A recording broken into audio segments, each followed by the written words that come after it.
watching. Please like and subscribe to help us spread TIPA's positive approach message around the world. Well, guys, it is 5 o'clock here on the East Coast. What, 2 p.m. where you are, Shelley? Yeah, so I don't know about you, but every single day at this time, my elderly dog, who may be living with some brain change, begins to pace around the kitchen, driving me absolutely nuts.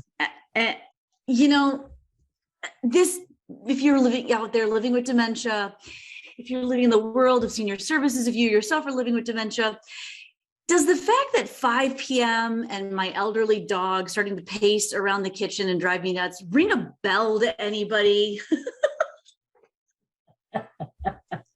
Honestly, Beth, I could just think about myself moving a little more in my seat and wanting to like get up out of my office chair around 5 p.m. myself. You're saying that about this time of day for most of us, we're starting to get kind of restless. Oh, so it's not just dementia. Okay.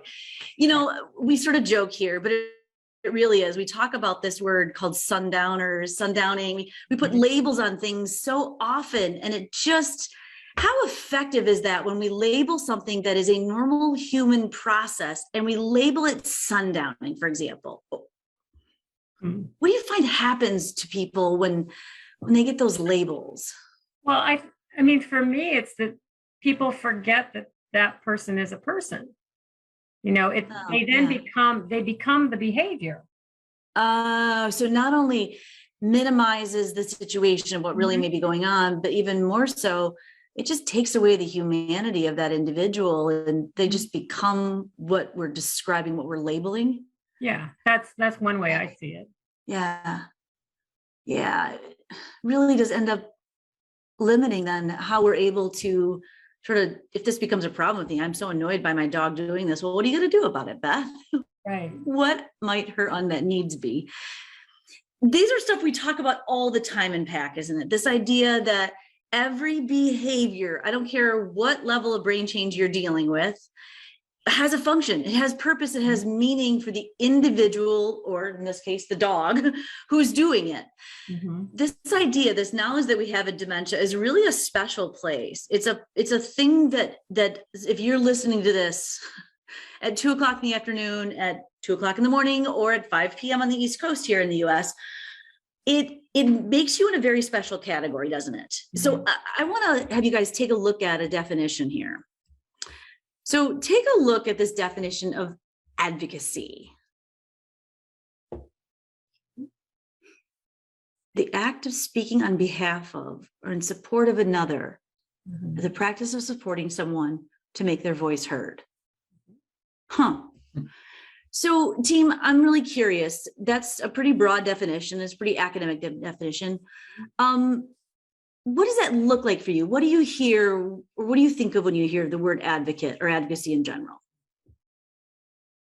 Thinking more of that first line, Beth, I think if this wasn't 5, I think I could hold on to the dad a little bit more, Beth. But that first line, I think, is the one where I'm recognizing a little bit more of myself, because I am in a lot of ways speaking on behalf of other people at times who are living with dementia, or who are care partners, or who are professionals, or who, because all of us are in this mix and wanting to do the best that we can, and trying to get resources and trying, I mean, there's a lot's going on. So I'm not in all of those groups, you know, so I can see myself speaking on behalf of people at times. But also I think thinking about like our role as an organization, I think we are doing the bottom piece as well. This idea of just assisting, supporting, and people getting their voices heard. And that for me, though, I'm particularly thinking of like when I look at Shelley, okay, Shelley's doing sup with Joanna. And, you know, like, so there are places where people living with dementia are interacting with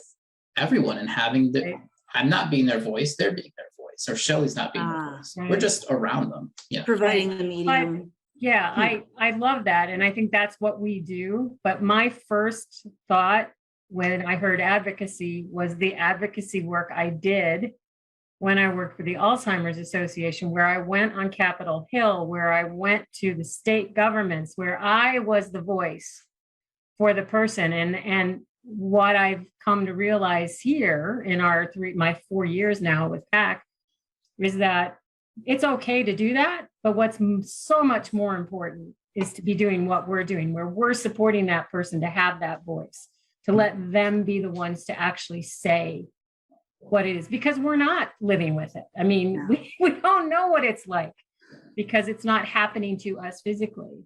Yeah, it seems like what you're saying and the different ways you guys described it is that advocacy can take on many, many forms. Mm-hmm. And we think of advocacy in the first place, almost like in what you're talking about, Shelley, and it sounds like over time you've sort of rearranged and broadened your thinking. It's not just about advocating at a policy level or a right. healthcare level, but even in this platform. I mean, I think our greater community, our greater world tends to go to that one first.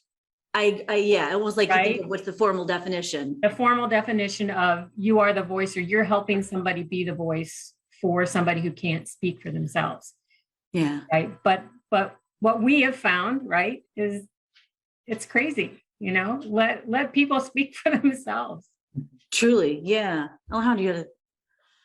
I mean, Shelley, I think you're spot on with we are being advocates and we are supporting people, but that's not the thing that I usually think of myself as when I'm going, like do PAC champion courses every Friday. And like, even if there is a core team member there living with dementia, I never in my brain really think of myself as like, I'm being an advocate today.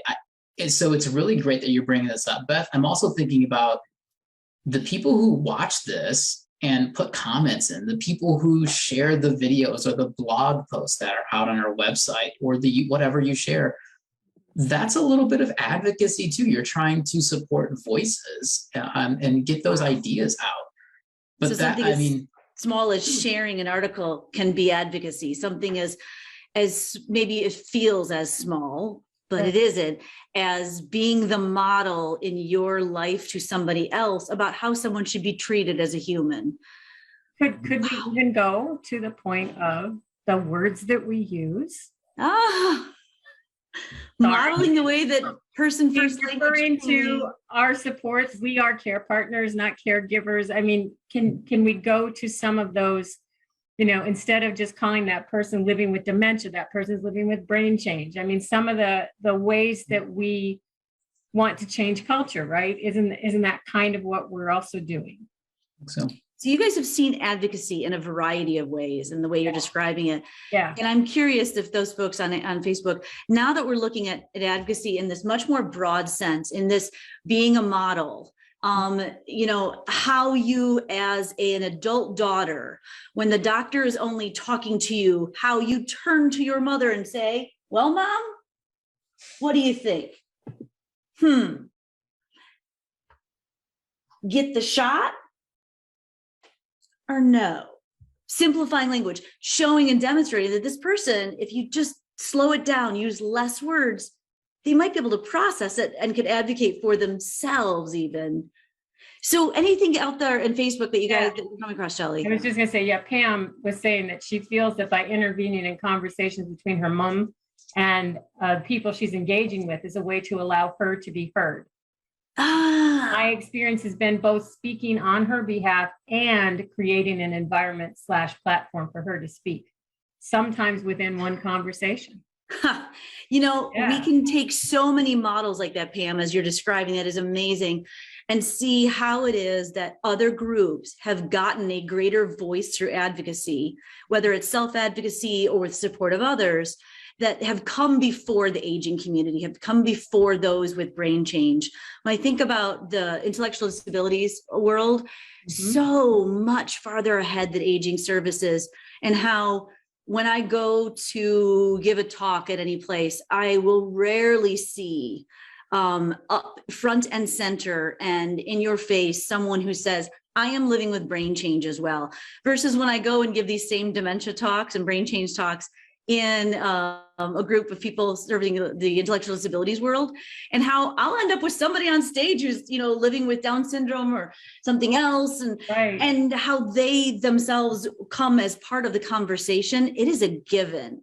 I'm at the table. Nothing about me without me. Right. That's interesting.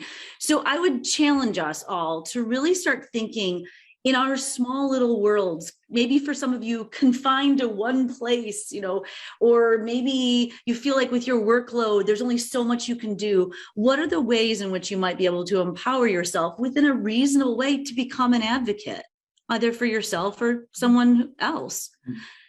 Yeah. I think what you mentioned, Beth, kind of with your turning off, like you were talking to a doctor, and then I think who was it? Who Like my did the mom. comment? Shelley. Pam. Oh, Pam. And what Pam's comment is like, man, that's an advocacy piece in the moment, right? I'm not planning to go to the Capitol. I'm not planning to write this blog post. And I think those can, for me anyway, slip right by me, especially when I'm in a place like a doctor's office where I'm already freaked out just by being there. Like, maybe I need an advocate for me to not be that person in there, like to swap out with me, because I'm not the best person to be an advocate in that place. Yeah. But I thought that was really, Well, really great. and Mary Jane also said, she says, I include my mom in her choice, always ask her what she wants or does. That is exactly it, right? And it can be a one-to-one person. And again, that's what I think about when we talk about these big ideas like advocacy. People when they go to the big idea, they're like, oh, I can't do that. Yeah. I can't. There's no way. But if you bring it down to one-to-one, or one to three, oh my, I could do that. Yeah, that's not so hard. And everything. Yeah. Really cool. Well, a big part of that is if I don't know better, I can't do better. Right. So if you're looking to take it and you know that you have the need to get more education, more knowledge, and more skills, even, we do have a couple of upcoming pieces that, small, bigger. Obviously joining here today, just one little piece that you're doing already by becoming more of an advocate. The other one we've got, Shelley's going to go ahead and throw in their links for an upcoming webinar. TIPA put out a new book, and it really gives us a better understanding about what's happening in the brain, but not just the brain. Look at that. Thank you, Alejandro. Like right on cue. Mine's over there. Sorry. Perfect. On Right? my bed. This idea that what's happening in the brain, we can see and we can figure out based on the clues someone's giving us what we might be able to do to better give someone voice. End of this month, 25th, 26th, and 27th, we have a consultant certification. This truly is the one that if you are feeling completely, amazingly empowered to become an active daily advocate, this consulting cycle really helps others move to that next decision level of what they're going to be able to do differently. So we really hope you'll join us.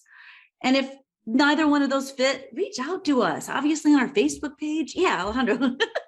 And a big shout out to anyone who supported getting TIPA to 50,000 subscribers out on YouTube. We asked on Tuesday. I know Shelley in the social media group has been asking, and we hit it. And I think we've surpassed it actually at this point. So keep that advocacy bit going. That's that share and like and tell people about it thing.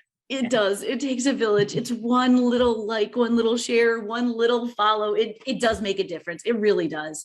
Thank you guys so much for joining me on this more esoteric discussion, but recognizing it's a little bit